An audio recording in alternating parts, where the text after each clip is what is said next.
쪽에 미국의 클레멘트 그린버그는 모더니즘 미술에 대한 강력한 이론을 제시한 미술 평론가입니다.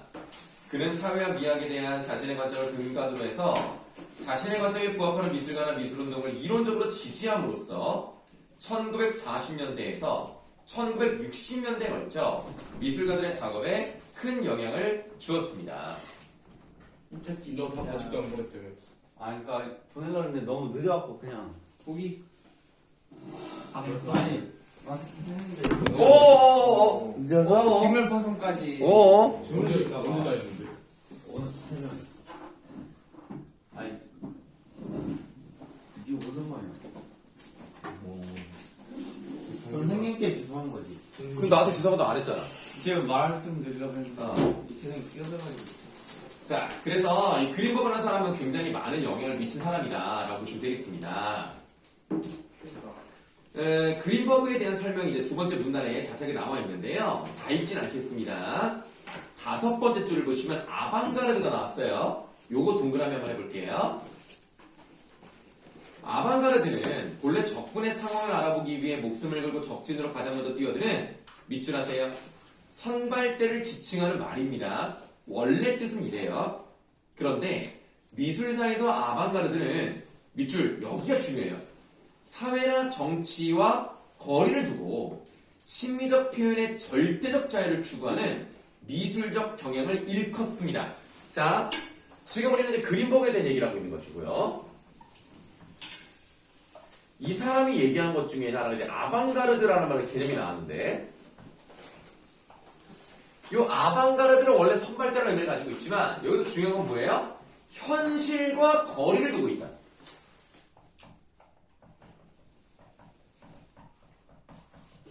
이게 이제 중요한 거예요. 현실과 거리감을 두고 있다라는 거. 그러니까 이 사람이 생각했던 미술이라는 것은 뭐냐면 현실과 관계가 없는, 거리감이 있고 뭔가 미술만의 미술을 하는 것이 가치가 있다.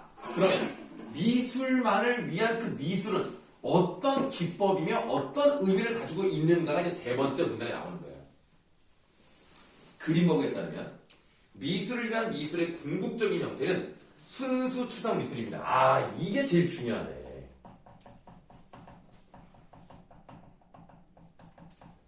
그러니까 얼핏 보면 이게 도대체 뭘 그린 거야?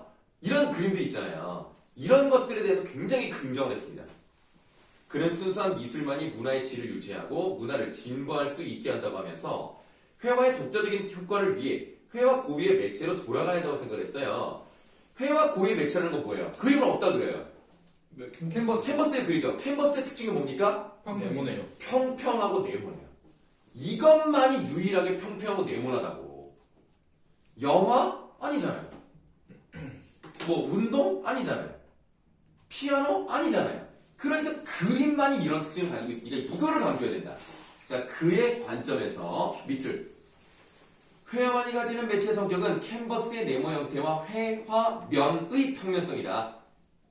그러면 평면이라는 것은 뭐예요? 입체감이 없다는 거 아닙니까? 입체감이 없다는 것은 그림자가 없다는 얘기네. 원근법도 없다는 얘기네. 그래서 밑줄. 그는 회화의 매체적 성격에 충실하기 위해서는 원근법이나 명암법을 없애야 한다고 했다는 거예요. 그래서 잠깐 그림을 볼게요. 4번 문제 잠깐 보세요. 선생님은 개인적으로 4번에 가에 나와 있는 이 그림을 잘 그렸다고 생각을 해요. 근데 이게 처음에 출품됐을 때는요, 욕을 엄청 많이 먹었대요. 왜? 평면성을 강조했기 때문에. 평면성을 강조했다는 얘기는 그림자가 없어. 밑에 이거 그림자 아니에요? 이게 그림자야? 아, 그래서 이거 읽을 때 생각이 안 되긴 했는데. 그림자 치고 너무 작지 않나? 근데 얼굴도 입체감 표현된 거 아니야? 아, 원래 명암이 느껴져요. 그러니까. 굴곡이 있어, 근데. 그래서 틀린 건 아니잖아요. 그래서 어쨌든 이 평면성을 강조해서 기존의 미술 규범을 깨뜨렸다라고 했기 때문에 혹평을 받았다라고 보시면 되겠습니다. 그래서 보기 1번을 보시면 가는 원근법을 적용하지 않고 입체감을 강조하지 않았다는 점에서 기존의 미술 규범을 깨뜨린 작품이라고 할 수 있다는 것은 맞다고 볼 수 있는 거예요. 물론 1번을 골랐다는 것은 이해는 돼요. 얼핏 보면 사실 원근법이 어디서 느껴질 만한 게 없지 않습니까? 다만 뒷부분에 배경이 없잖아요. 그래서 원근법 자체를 나타내지 않았다는 점과 그리고 그림자가 물론 밑에 조금 있는 것 같긴 하지만 입체감이 잘 드러나지 않는다고 해서 이거는 맞다고 볼 수 있겠습니다. 안 그래서 왜 욕을 먹겠어요? 1번은 맞다라고 보시면 되겠습니다. 자, 다시 돌아가도록 하죠. 자, 아까 본문 부분 계속 읽어볼게요. 화면에서 물체나 공간의 멀고 가까움을 느끼게 해주는 원근법과 명도 차이를 통해 대상 입체감을 표현하는 명암법을 배제함으로써 평면의 2차원적 성격을 강조한다는 것입니다.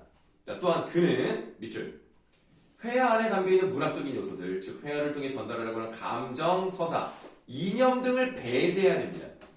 그렇게 돼버리면 뭐예요? 현실이랑 연결되는 거잖아. 아까 뭐라 그랬어요? 거리를 둬야 된다. 근데 그런 시대적인 배경을 집어넣는다는 것은 그것은 미술을 위한 미술이 아니라고 본 거죠. 그래서 감정, 서사, 이념을 배제해야 된다. 회화에 문학에서나 다루어질 법한 초현실주의적인 요소를 활용하는 것은 미술이 문학적 관습에 얽매여 있음을 증명하는 것으로서 변화나 진보와 거리가 멀다는 것이다. 그는 현실과 무관하게 회화의 매체적 성격을 극대화하는 순수 추상 미술만이 문화를 진보시킬 수 있다고 말했습니다. 자, 요것이 바로 문화를 진보시키는 힘이다. 자, 또한 그는 순수 추상 미술의 우월성에 대해서는 역사적으로 증명될 것이라는 설명 외에 다른 설명을 할 수 없다. 역사가 증명할 것이다. 난 더 이상 할 말이 없다. 라고 얘기를 합니다. 자, 그러면 이러한 이론은요, 어디에서 영향을 받았는가? 칸트에서 영향을 받았다. 라고 얘기를 하는데요. 밑에서 네 번째 줄에 칸트의 이러한 주장을 토대로 그린버그는 밑줄 형식을 통해 작품의 미적 측면이 드러나는 것을 강조했어요. 그러니까 그린버그는 그림을 그릴 때 형식이 우선이에요. 그러면 사람들은 뭐라고 하겠어? 아, 그럼 그림에 내용이 없냐? 아무 내용이 없는 것을 형식만 중시하면 되는 거냐라고 따질 수 있다는 거죠. 거기에 대해서 그린버그가 뭐라고 하느냐? 다음 문장.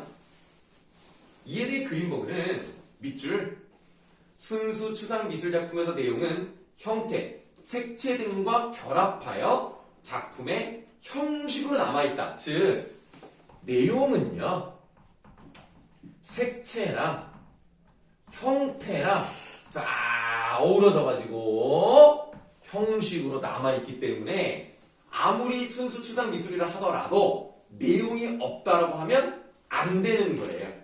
그래서 4번 문제의 2번이 답입니다.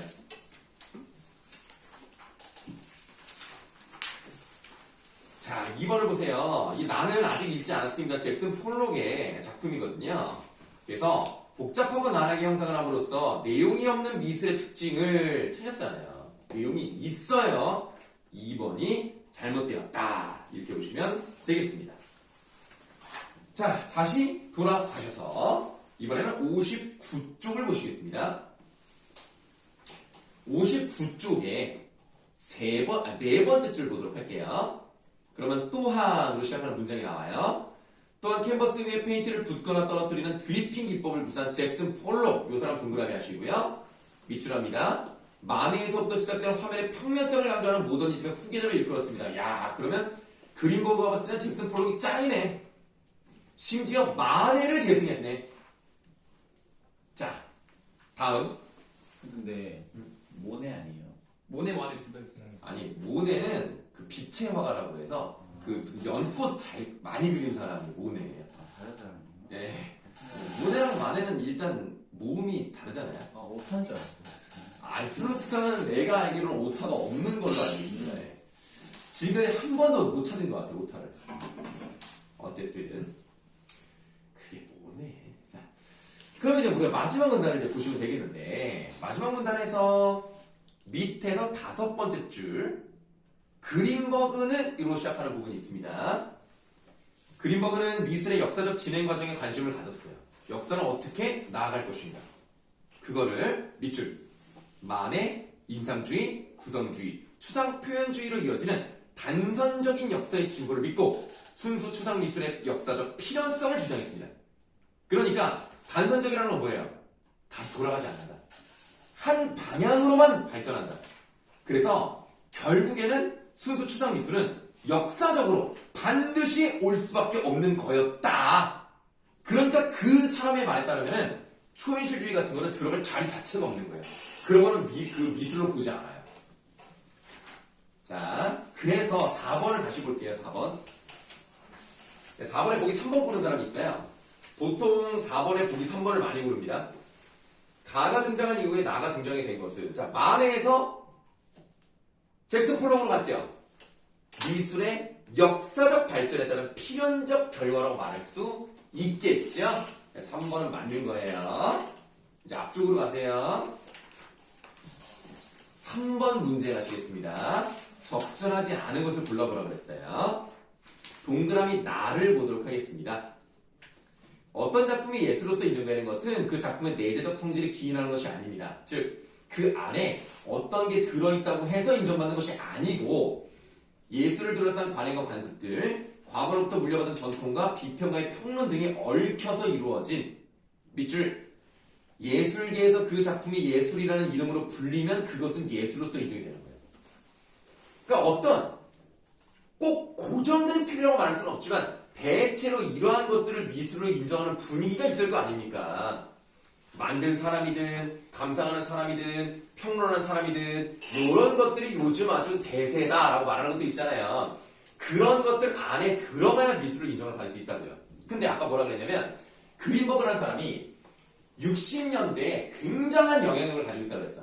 그래서 그린버그가 얘기하는 것이 그 예술의 틀을 만들었다고 보시면 돼요. 그럼 그 당시에는 그린버그의 입장과 기준에 맞지 않은 것은 예술로 인정받지 못했을 거라는 추측을 해볼 수가 있겠죠. 그래서 보기 3번은 맞는 겁니다. 네, 지금 그 얘기를 하는 거고요. 자, 그 다음에 동그라미 달을 보도록 하겠어요. 예술은 행동이고 예술가는 행동가래요. 블라블라 쭉 하다가 마지막 문장 볼게요. 예술은 삶을 이루는 사건들 중 하나로서 밑줄합니다. 끊임없이 삶과 사람과 상호작용과 우리의 현실에 영향을 미친다. 그러면 미술이라는 것은, 예술이라는 것은 현실과 소통하는 거네. 근데 그린버그는 뭐라 그랬어? 거리를 둬야 된다. 이런 거를 접목시키면 안 된다고 얘기했단 말이야. 근데 보기 4번 보세요. 동그라미 안에서 예술은 행동이고 예술가는 행동이라고 한 것은 예술가가 현실의 문제를 해결할 수 있는 방법을 제안할 수 있는 선발대로서의 역할. 이미 틀렸죠. 선발대는 아방가르드랑 연결되어 있기 때문에 현실과 거리감을 가지고 있어야 된다는 거야. 그린버그와는 반대입니다. 4번이 틀렸어요. 답은 4번이고. 2번에 나오면 2번이고. 자, 이제 1번 문제로 가시겠습니다.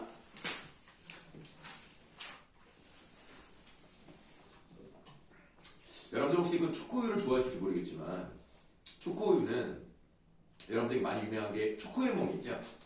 하지만 초코해몽은 좋지 않습니다. 서울우유를 드셔야 돼요. 왜요? 일단 서울우유가 선생님이 홍보를 하는 건 아니지만 원유 이 비율을 보시면 거의 77%예요. 원유의 비율이 좋은 우유가 좋은 우유. 뭔데요 그게? 서울우유. 원유가 약간 우유. 아, 원유가 원래 그냥 흰 우유 있잖아. 흰 우유. 그 흰 우유가 많이 들어간 게 좋아요. 아, 내가 뭐 어떤 회사, 뭐 니은 이응 회사를 뭐라고 하는 건 아니지만, 그 초코해몽은 원유 비율이 굉장히 낮습니다. 그래서 만약에 드시고 싶다, 그럼 서울우유. 네, 그럼 더 단 거 아니에요? 그러니까 안 좋죠, 몸에.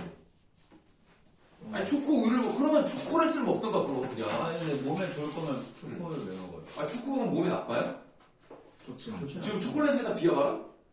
롯데에서 지금 병을 칠 소리라고 있네 지금. 자, 그러지 말자 공개야.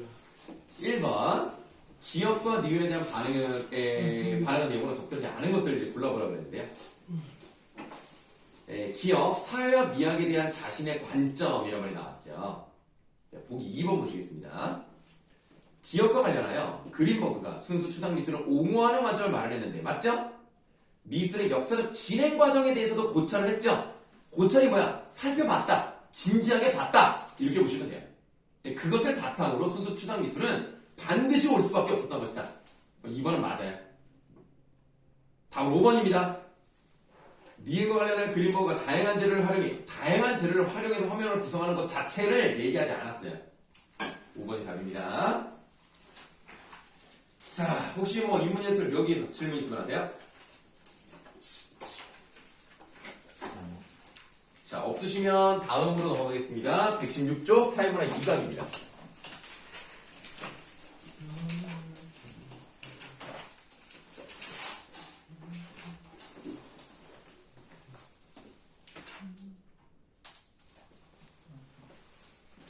사회문화 2강 우선 governance가 나왔어요. 네, governance에 대해서 첫 번째 문단의 마지막 문장 governance 이론은 여기 시작하는 부분이 있습니다. 자본주의 체계에서 과잉 생산으로 인한 실업 증가와 경제 성장 둔화, 세계화로 인한 국가 간의 경쟁과 관련한 정부의 개혁 필요성에 따라 본격적으로 논의되기 시작했대요. 왜 그런가에 대한 이야기가 벌써 나왔습니다. 거기에 대해서 이제 4가지 유형의 모형이 나와요. 근데 이 사회문화 2강은요 굉장히 친절합니다. 그냥 문단별로 하나씩 보여주고 있으니까 그 내용만 잘 보시면은 뭐 이거는 솔직히 다 맞아야 되는 거예요. 사실 이거는 내가 다른 것들에 대해서는 좀 어려울 수 있다고 하는데 굉장히 친절한 거기 때문에 이거 틀리면 안 되지만 좀 많이 틀렸어요. 좀 안타깝네요. 자, 맨 처음 이제 두 번째 문단의 세 번째 줄을 보시면 시장 정부 모형이란 말이 나왔어요. 그거 동그라미 좀 하겠습니다.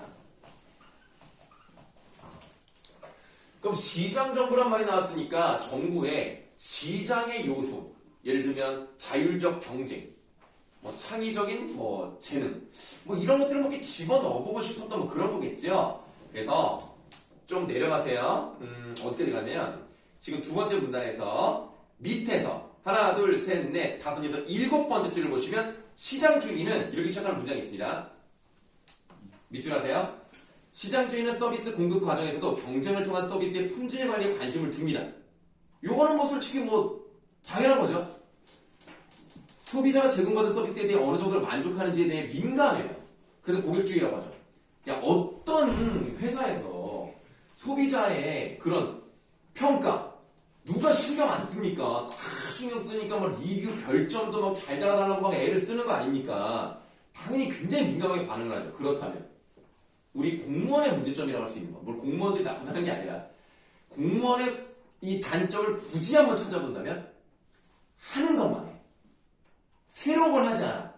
그리고 자기가 뭔가 조금 잘못해도 뭐 대단히 뭐 잘리고 이런 일이 별로 없어요. 그러니까 뭐 대충 불친절하게 해도 문제가 없다. 그러면 안 되지만 물론 좋으신 분들도 많습니다. 그런데 밑줄 공공 서비스의 질을 높이고 고객의 만족도를 높이기 위해서 공공 서비스의 공급을 민간에게 맡기는 민간 위탁이 있단 말이에요. 그러니까 공무원들이 할 수 있는 그 영역을 민간에다 주는 거야. 그럼 민간에서는 어때? 민감하게 반응하잖아. 그러니까 잘하겠지. 잘해야 또 그 사업을 따올 테니까. 그래서 민간 위탁을 하면 아무래도 더 서비스가 좋아질 수 있는 가능성이 있다는 거죠. 다음 문장. 시장정보 모형은 밑줄 시장의 효율성을 신뢰하기 때문에 시장과 협력하여 공공부문의 분권화를 지향하며 관료에 대한 관리와 동기부여를 위해 정당한 성과에 대한 보상과 경쟁 등 민간 부문의 다양한 기법의 활용을 제한합니다. 자, 효율성이란 말이 나왔어요. 효율성. 그 다음에 또 무슨 말이 나왔냐면 분권화. 우리가 이제 관료주의의 문제점이라는 건 뭐냐면 이 관료제는요 위에서 아래로 수직적이에요. 그러니까 위에서 시키면 밑에 사람들 까라면 까는 거야. 그냥 해야 돼. 근데 시장은 그런 걸 중요하게 생각하지 않습니다. 누가 하는지가 중요하지 않아요. 효율적이면 돼요. 효과가 많이 나오면 돼요. 그러니까 아무래도 누가 딱 중심을 잡고 하는 것보다는 여러 사람에게 권한을 줘서 나눠서 효율적이게만 하면 돼. 경쟁해서 해. 그래서 만약에 누가 좋은 성과를 냈어. 그럼 어떻게? 성과에 대한 보상을 해줘요. 그럼 열심히 일하겠죠? 그러면 아무래도 정부의 그런 기능이 더 나아질 수 있을 것이다. 이런 얘기를 한다는 겁니다. 어렵지 않아요? 자, 그 다음 세 번째 문단으로 가시겠습니다. 참여적 정보 모형 동그라미 하세요. 참여적 정보 모형에서는 밑줄 정부를 둘러싼 문제가 기본적으로 위계서열 중심의 조직문화에서 비롯되는 것이다. 아까 좀 말씀드렸어요. 위계서열. 이게 문제라는 거예요. 그러니까 사람들이 윗사람이 시키면 찍소리도 못하고 그냥 한단 말이야. 잘못된 것 같은데 뭐라고 하면 뭐라는 거야. 지금 네가 뭘 알아 막 이러면서 그냥 하라고 한단 말이야. 그러니까 이게 좋게 발전이 안 돼. 그거를 문제라고 보는 거예요. 그래서 서열 중심의 경직적 조직문화, 굳어있다는 뜻입니다. 경직. 정책 결정 과정에서 하향식 의사결정 구조를 지니게 하죠. 위에서 시키면 밑에 애들이 해야 돼. 관료가 정책 결정을 독점하게 되는 구조를 지니게 한다. 참여적 정보 모형에서는 조직 내외의 이해 당사자 간 소통을 강조하며 참여에 초점을 두고 수평 조직으로서의 개편을 주장하죠. 이 위계 서열이 요게 이제 문제였단 말이야. 그럼 위에서 아래로 찍어내리는 수직으로 하지 않고 수평적인 것으로 바꿔야지만 된다. 이렇게 주장하겠죠. 조직 관리에서 중요한 것은 서비스 품질 관리와 팀 작업이라고 생각을 해서 밑줄 정책 결정 과정에서 관료의 독점적 역할을 지양이에요. 지양. 하지 않는 거야. 민간 부분의 참여를 허용하면서 상호 간의 적극적 협의와 협상을 강조합니다. 민간 참여 허용. 그리고 상호 소통. 이런 것들을 중시한다라고 생각하시면 되겠습니다.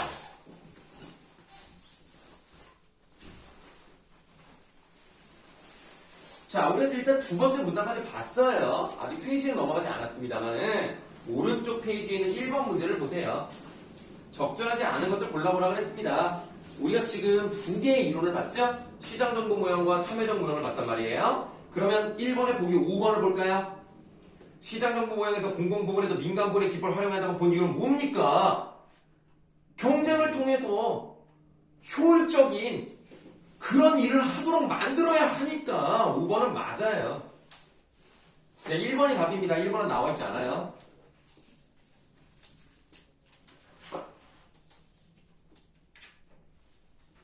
자, 그 다음에 2번 문제 가도록 할게요. 보기 1번 볼게요. 보기 1번 보니까 뭐 채무가 많아지고 그 다음에 인건비를 절감해야 된다는 생각이 들었고 그러다 보니까 실업률이 상승하고 소득이 불평등됐네. 이게 잘못했다. 그래서 어떻게 해야 되냐. 마지막 두 줄을 보겠습니다. 공공국 정부는 거버넌스를 활용해 전통적 관료제 중심의 국정 운영 방식에 대한 개혁 방안을 마련해야 되는 사회적 요구에 증명이 됐어요. 그래서 이제 여러 가지를 한번 해볼 건데 보기 2를 보시겠습니다. 동그라미 가. 시장정보 모형에서는 관료들에게 성과에 따른 보상을 통해 동기를 부여하는 것이 공공국 정부를 효율화하는 개혁 방안. 그거 아까 나왔잖아. 성과에 대한 보상. 동그라미 가는 맞아. 그럼 일단 1번부터 5번까지는 답이에요. 이 문제 읽다 그러네. 그치? 나는 볼 필요도 없어. 좀 웃기지 않냐? 안 보긴 했는데. 이런 걸 왜 내는 거야? 내질 말든가 그러면. 아니 가를 뭐 두 개를 빼든가. 이게 뭐야 이게. 나를 보세요. 참여적 정부 모형에서는 공공국 정부의 정책 결정 과정에서 일선 관련한 시민들의 참여를 통한 협의를 중시. 그렇지. 민간 참여. 협의하고. 나도 맞아요. 그러니까 일단 1번은 답이 아니야. 그 2번부터 5번까지가 답이야. 자, 그러면 이제 아직 우리가 동그라미 다는 읽지 않았으니까 그걸 좀 이따 해볼 거고 3번 문제로 가시겠습니다. 적절하지 않은 것을 골라보라고 했어요. 보기 박스 먼저 보시면 관료 조직이 발전한 이유는 이라고 되어 있습니다. 그럼 관료 조직에 대해서 한번 정리를 해봐야 되겠네요. 관료 조직이 발전한 이유는 관료 조직이 정책 결정에 필요한 밑줄 전문성과 지식의 우월성을 갖추려 노력을 했습니다. 전문성, 우월성. 완전하게 발전된 관료 조직은 정교함, 속도, 명쾌함, 기록에 대한 지식, 지속성 등이 최적의 수준에 도달합니다. 그러니까 지금 여기서는 관료 조직을 좋게 보는 거예요. 그러니까 실제로 여러분들 그 정부 기관에서 일하는 사람들을 보면 바보들이 아닙니다, 사실. 그 뛰어난 인재들이 많아요. 그러니까 그 분야에 우리나라 최고 전문가라고 보시면 돼요. 다만 동기부여가 안 돼서 문제인 거죠. 지식은 많습니다. 자, 그래서 관료 조직은 안정된 직책과 위계 서열, 직책별로 말하는 규칙 및 전문성을 갖다 보자. 위계 서열과 전문성을 바탕으로 해서 국가를 전문적, 능률적으로 운영할 수 있다. 그러면 좋은 거네. 그러니까 위계 서열을 나쁘게 보지 않았죠. 그러니까 이 점이 뭐랑 달라요? 참여적 모형과 완전 반대. 참여적 모형은 얘를 문제로 봤단 말이야. 근데 얘는 이걸 오히려 전문적으로 봤다는 거야. 좋잖아요. 자, 다음. 국가의 능률을 높이기 위해 비밀리에 정보를 독점하여 공무상 기밀을 만들고 지식을 축적할 수 있다. 정보 독점도 좋은 거라고 하는 거죠. 많은 데이터를 가지고 있다는 얘기예요. 그럼 어떤 일이 발생했을 때 그거를 쉽게 해결할 수 있다. 그렇게 보시면 되겠습니다. 자, 적절하지 않은 것을 좀 골라봐야 되겠어요. 우선 어디를 보시느냐. 아이고 아직은 볼 수가 없구나. 자, 그럼 다시 이제 본문으로 돌아가시겠습니다. 자, 본문에서 116쪽으로 가시면 신축적 정보 모형이 나왔어요. 자, 신축적 정보 모형 동그라미 하세요.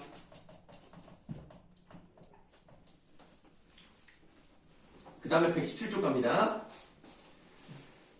자, 첫 번째 줄에서 시작하는 문장이 있어요. 신축적 정보 모형에서는 빗줄 공식적인 규칙과 제도에 의해 통제되는 정규적 조직보다는 느슨한 조직으로서의 한시적 조직을 대안으로 제시합니다.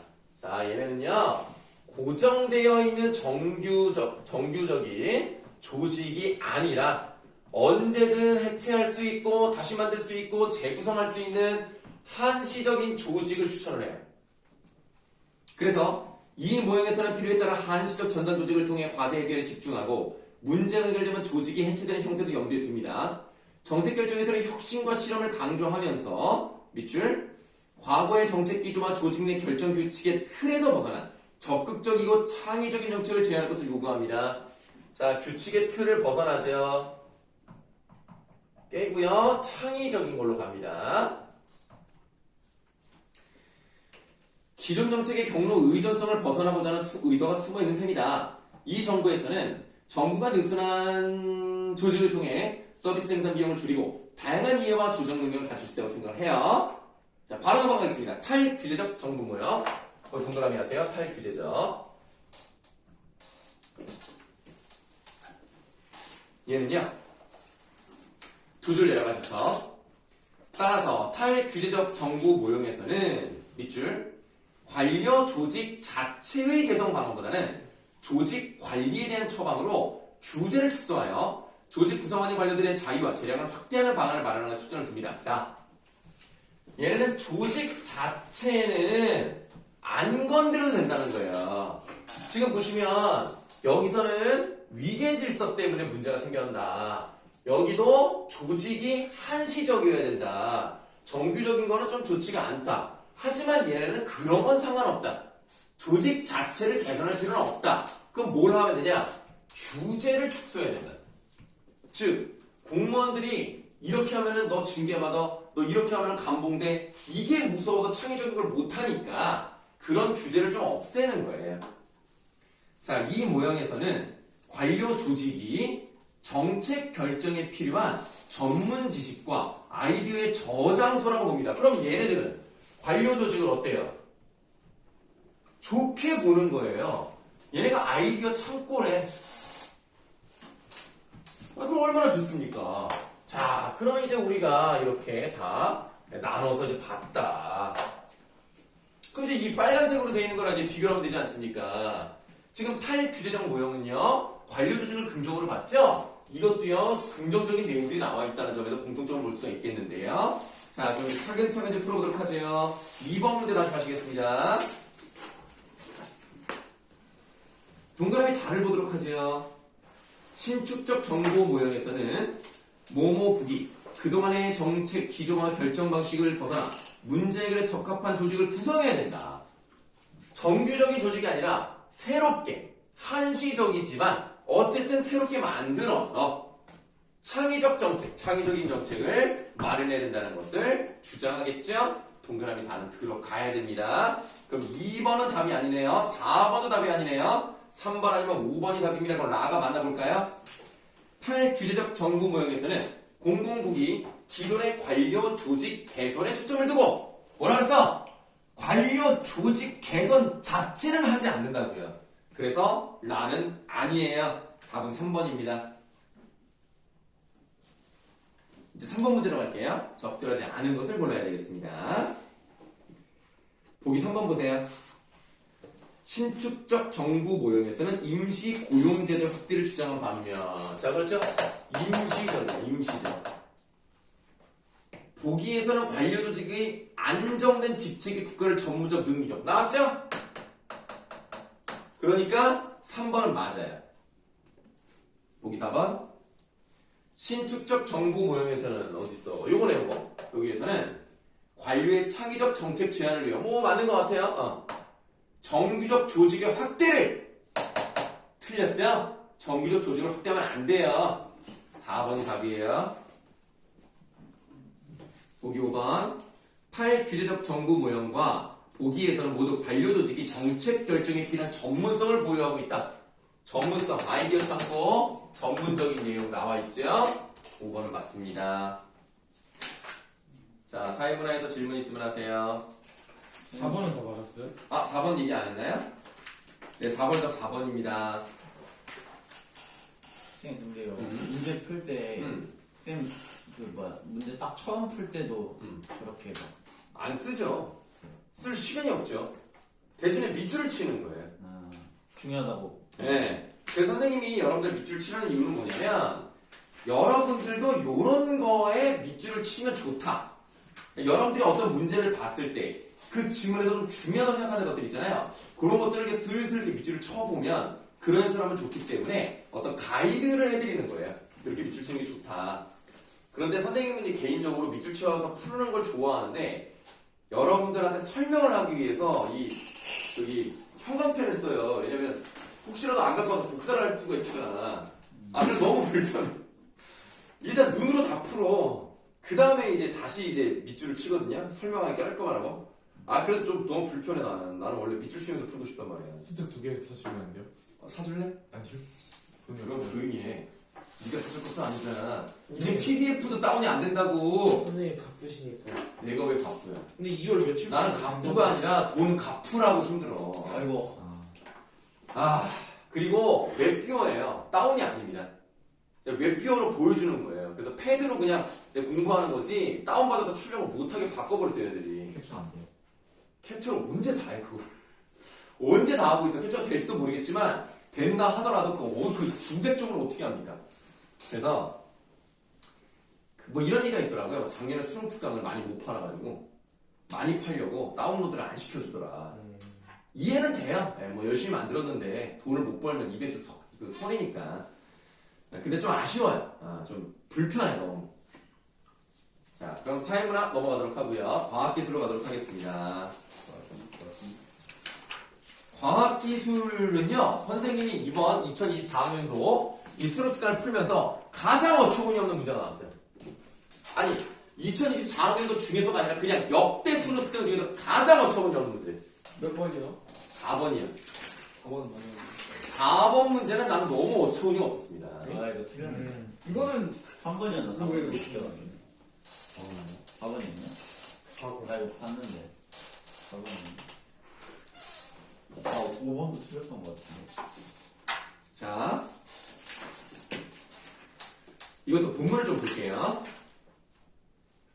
첫 번째, 원자력 발전은 핵분열 연쇄 반응을 유도해서 에너지를 얻습니다. 여러분 아시겠지만 원자력 발전 한번 시작하면 끝이 없는 거 알죠? 네. 없앨 수가 없어요. 그게 좀 무섭지 않습니까? 무서워. 그러니까 이게 좀 나는 그게 좀 무서워. 그러니까 언젠가는 이게 언젠가는 균열이 생겨서 막 이게 나올 수 있는 거 아닌가? 난 좀 사실 좀 걱정돼요. 물론 내가 그때까지 살지도 모르겠지만 나중에 원자력 발전소 계속 만들다 보면은 나중에 어떡하지? 나중에 핵을 그냥 같이 그냥 내 친구처럼 살아야겠네. 또 그때는 핵에 또 잘 적응하는 사람이 또 태어나고 막 그런 거 아닐까요? 자, 어쨌든 그런데요. 다섯 번째 줄을 보세요. 밑줄 좀 해보세요. 우라늄 235의 비율을 3에서 5%로 높여 원기둥 모양의 연료봉으로 만들어요. 이 정도는 돼야 원자력 발전을 할 수 있다. 핵분열을 유도할 수 있다. 자, 그 다음에 세 줄 내려가시면 사용 후 핵연료가 나오죠.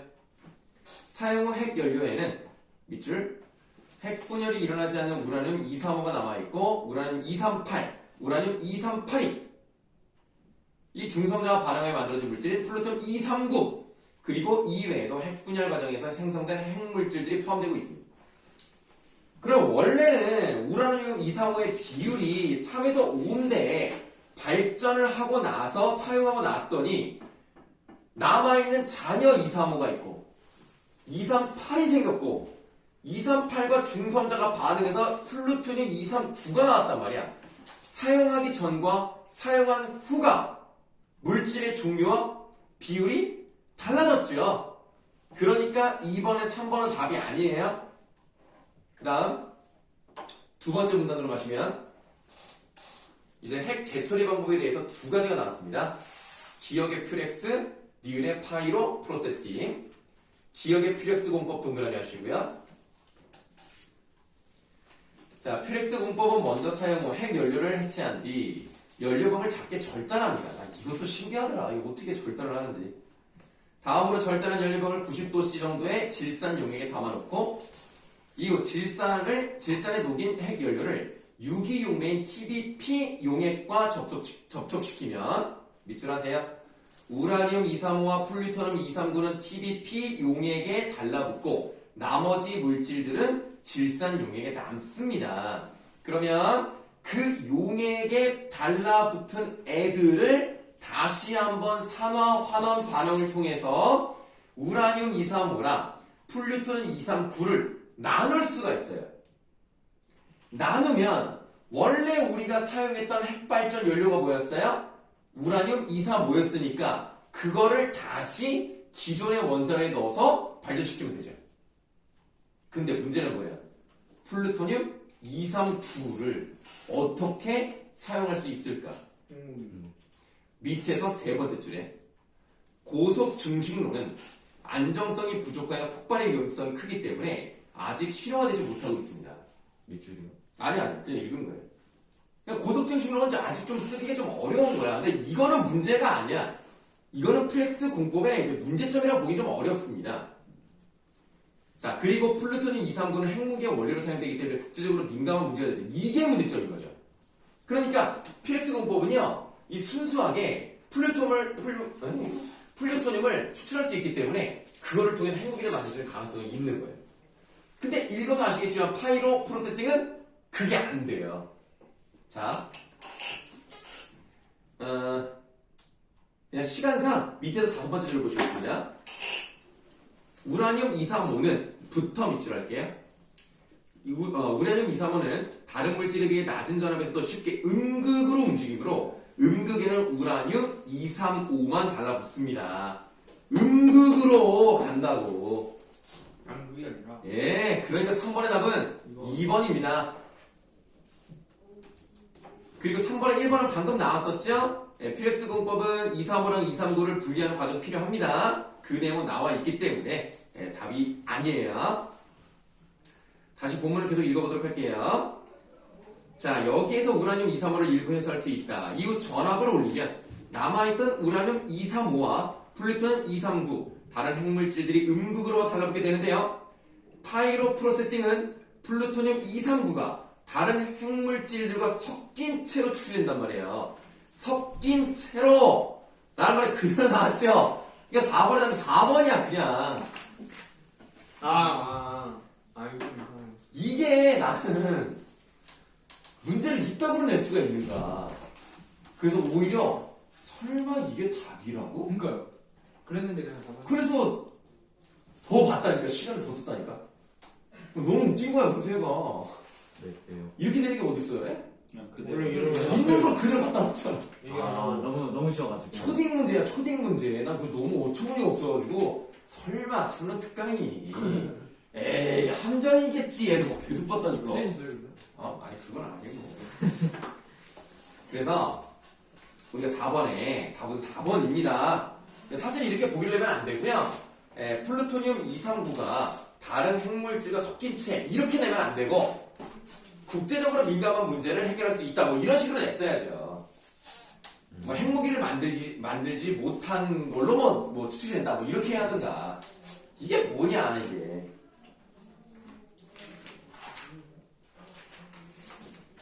자, 그래서 1번에 2번이고요. 2번에 2번이고요. 3번도 2번이고요.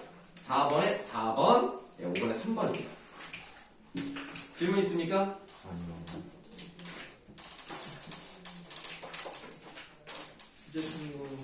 주제통합. 이게 생각보다는 그렇게 쉽진 않았다고 생각합니다.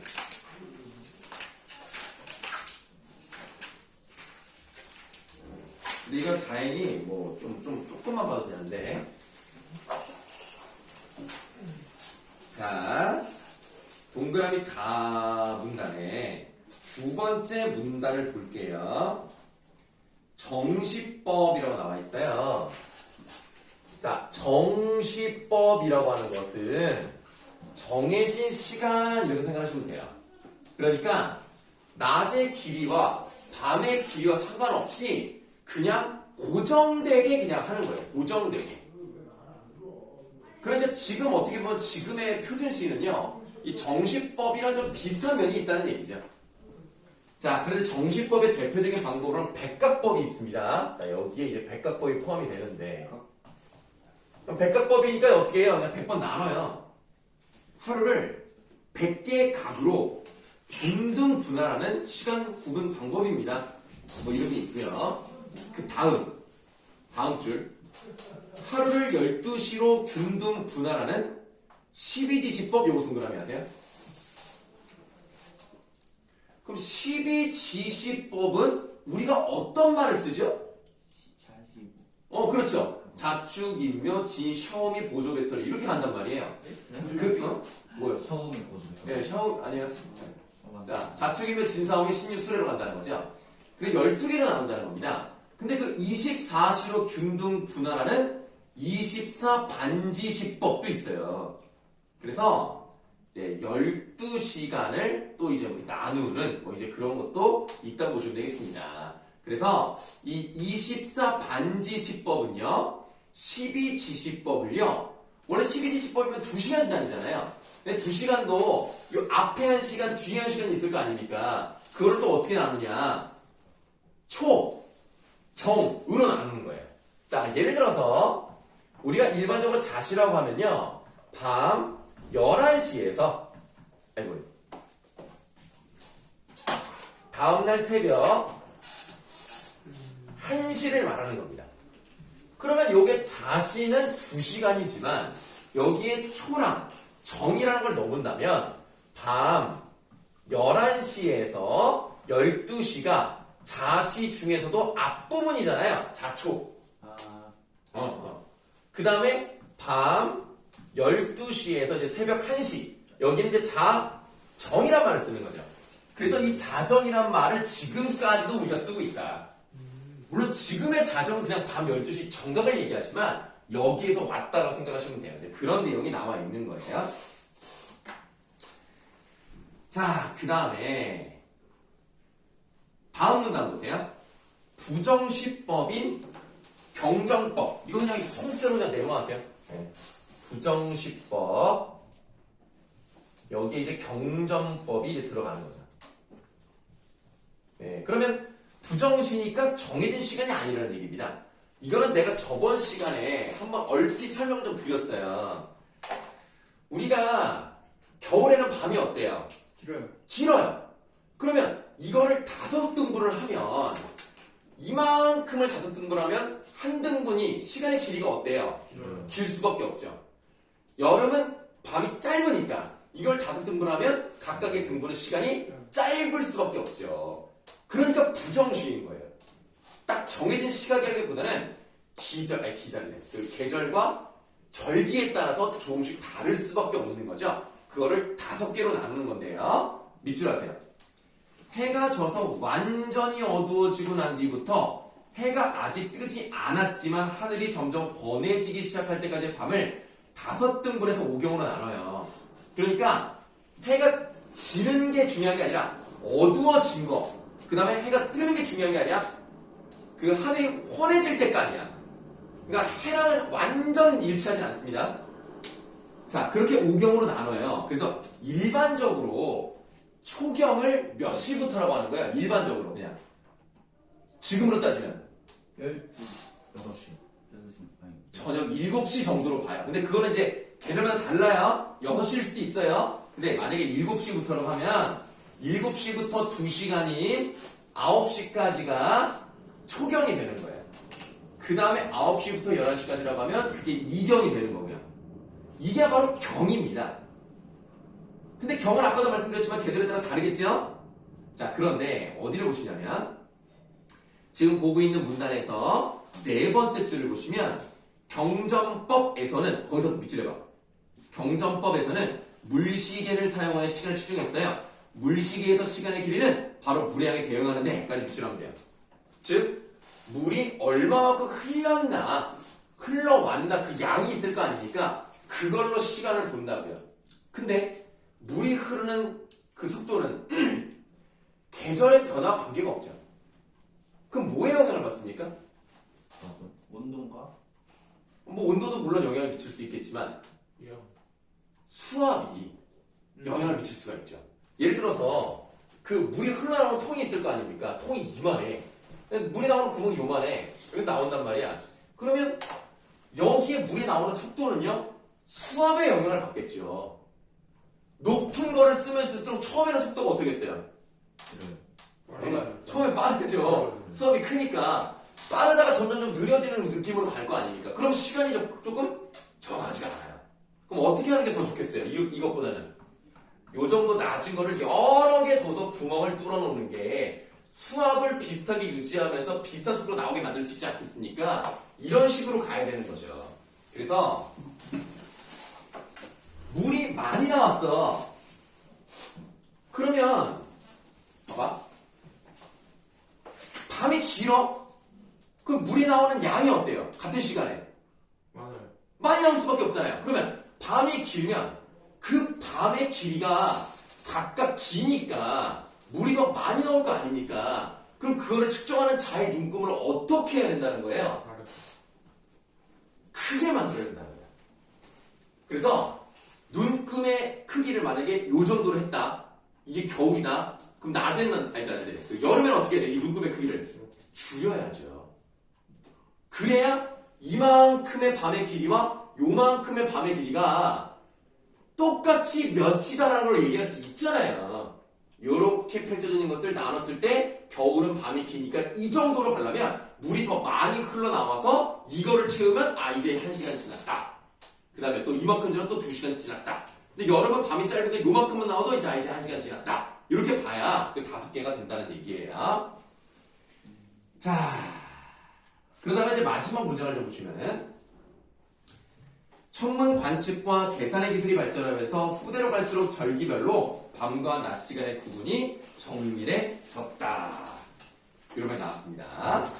자, 그럼 가문단을 한번 봤으니까요.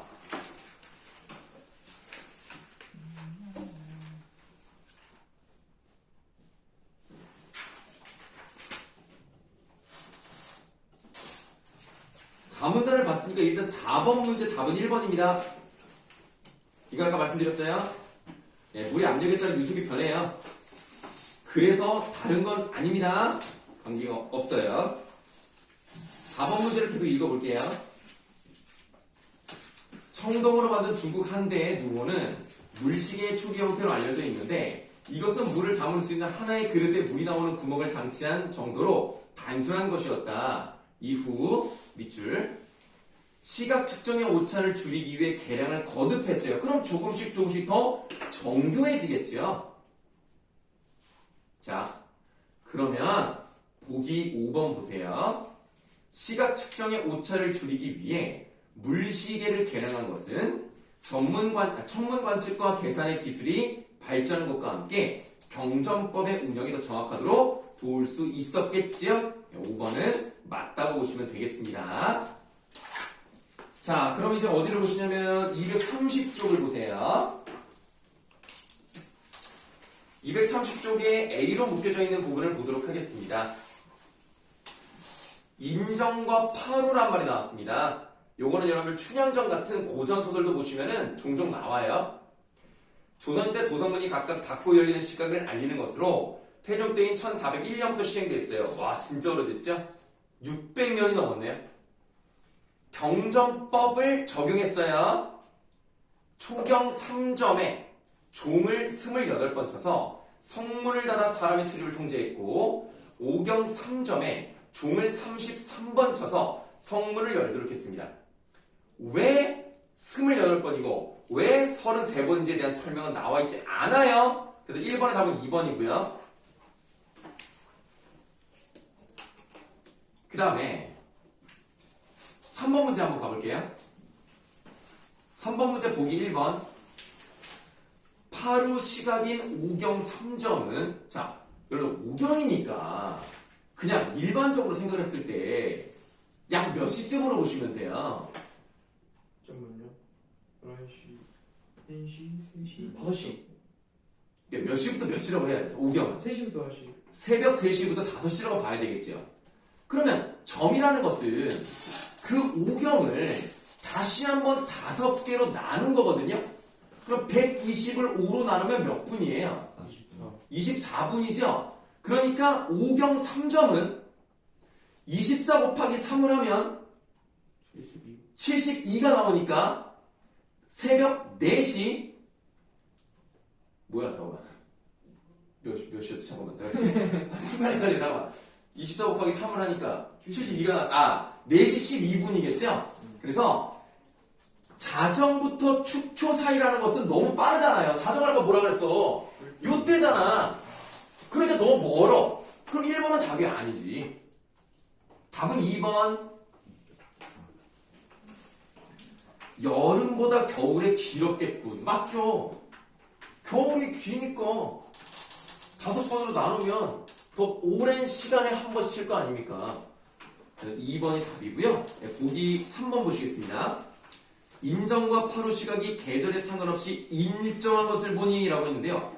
아니죠. 경정법을 사용했는데 어떻게 일정했겠습니까?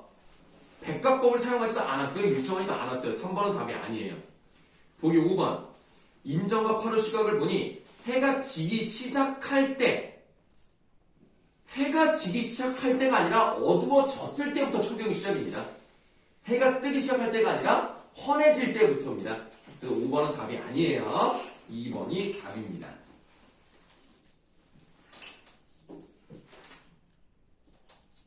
그럼 됐습니까? 2번. 2번은 답 5번입니다.